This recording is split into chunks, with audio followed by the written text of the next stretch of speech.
Now there's some big changes happening in these answer choices, right? The word while is going to affect sentence structure, but the choice that really draws me in is B. The colon has a clear rule. We need a sentence beforehand. We kind of end the sentence and then we add on some extra piece. The extra piece could be its own sentence. It could be just an extra clause. It could be a list. We've got a lot of options, but so far I'm just like, all right, let's test that out. So I'm going to read, I got to read the whole thing. Oh no, I can read from here.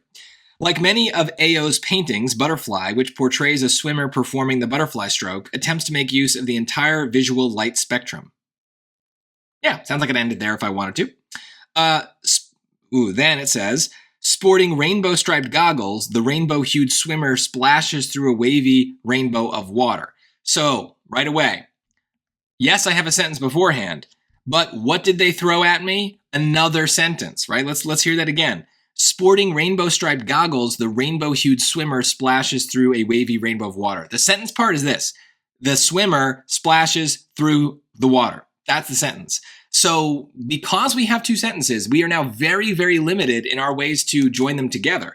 A comma is not going to be enough. We need something here. So I'm already leaning towards B. C, while is not the kind of word that can really do this.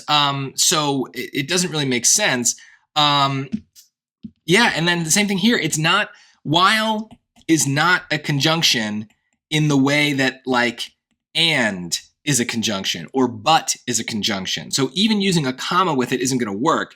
It sounds totally fine, I guess, to say, while sporting rainbow striped goggles, the rainbow hued swimmer splashes through a wavy rainbow of water.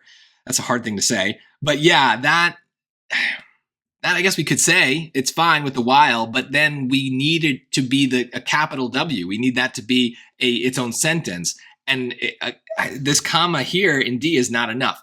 Now, honestly, some people are going to be tempted to do that because it does kind of look like a word and, but I think if you know how the colon works, you are going to feel much more comfortable choosing it, right? You don't use it in your own writing, but if we understand that structurally we can have a sentence beforehand, we must have a sentence beforehand, and we can have a sentence after, I think you're going to recognize what's going on here and be like, okay, well, I guess that's probably it.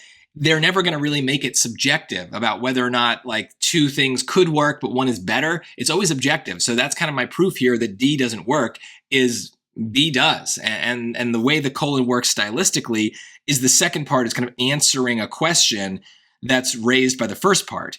So it portrays a swimmer performing the butterfly stroke, attempts to make use of the entire visual light spectrum. How does it use the whole visual light spectrum? The rainbow striped goggles, the rainbow hued swimmer splashes through a wavy rainbow of water. So some of the rainbow, right?